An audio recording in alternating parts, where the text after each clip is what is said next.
Ehson dedim, mashina oldim dedim. Chiqish kerak, mendan chiqish kerak dedim. Ha, o'yladi dedi hammasi.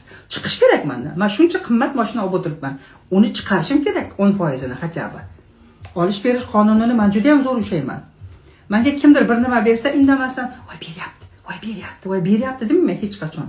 Menga bersa, men 2 barobar qaytarib yuboraman o'sha odamga. Lutchi mendan ketsin, потому что ehson degan narsa bor, olish berish qonuni sizga keldimi, uni evaziga o'rniga chiqish kerak-da. Siz chiqarmasangiz borku, olam tortib oladi sizdan.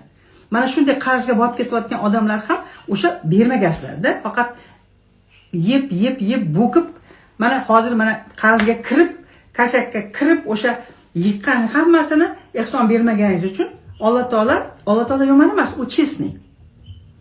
U vahshiy emas, u chestniy prosta. U juda ham adolatli. Sababi siz berishingiz kerak-da. Siz bermaganingizdan keyin majbur sizdan oladi, o'shani bir nima qilib qolish kerak-ku. Olish berish qonuni bo'yicha. Mana agar Alloh bo'lganda, men ham sizdan olgan bo'lar. Qachonga yeyverasan, o'lasanmi, bo'kib o'lasanmi? Bermay qadirdim, qanaqa bo'lsam ekan, o'zi bermayapti dedim-da. Siz bir nima qilib kasaka tiqardim-da. Keyin o'sha qarz olardim.